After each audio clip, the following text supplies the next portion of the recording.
Hey,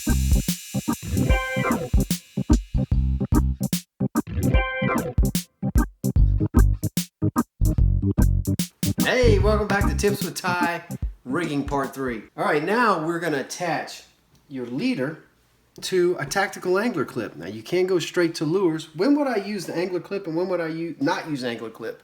I'll tell you, I use the angler clip almost on all hard baits. The only time I don't use the angler clip is when I'm tying on a plastic worm hook and I'm gonna have, a soft bait that would need to go over the eye. And then you can't, it's hard to make it go over the eye and go up over this angler clip. So I don't use those when I'm using soft plastics on a weedless worm hook. All the time other than that, I'm using angler clip. So the only thing you need to do to tie an angler clip to your leader is take note of where this little deal is curved in.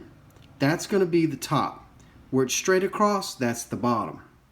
So we're going to tie it in with that little curved piece on the top. The knot doesn't really matter because this becomes your pivot point. If I wanted a pivot point and I wasn't using an angler clip, I would use some sort of a loop knot to where it would leave a loop connecting to the lure, allowing the lure to pivot. But this makes a stainless steel pivot, so just tie it on there however you tie knots.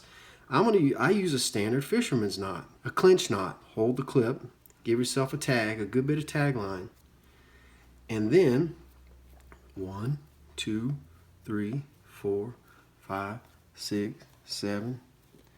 6 or 7 is plenty with 20-pound leader. And then I just bring it down. See, I usually put this on a rod where I know I'm using hard baits and I make the leader just the right length that I want because this angler clip is going to allow me to change out lures. And then usually I'll have a line cutters around my neck. In this case I got it on the table. So I'll leave a little tag in. Now I usually will hook this onto something and I'll pull real hard, whether it's a pair of pliers or, in this case, if Teresa can move over here, I've got a little cup hook. That's one of Teresa's gadgets. Why is it in my, look, what the heck is that, people? Comment below if you know what that is, because I don't know. That is mine. It doesn't belong over here, I can tell you that. All right, so there we go. All right, look. So we got the little curved part at the top. Here's a hard bait that I would normally throw, top water plug. And you just stick it in that little space right there and hook it on that curve spot and bring it down. And then do the reverse. It's like a paper clip.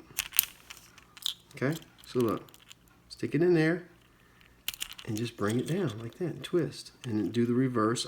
I use the plug to pull it apart to get it off. In here, and you'll get it down. Just play with it, you'll get it down. As long as you know that this curved piece is on top, the straight across piece goes on the bottom. And look at that pivot point. That's a stainless steel pivot point.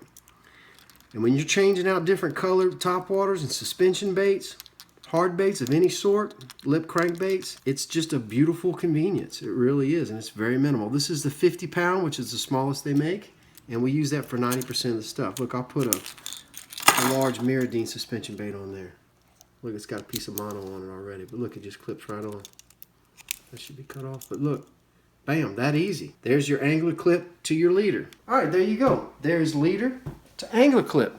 I'm going to do some more rigging videos. Thanks a lot for watching. Don't forget to like. Don't forget to subscribe. Thank y'all very much for supporting 30 Miles Out. See you next time. What?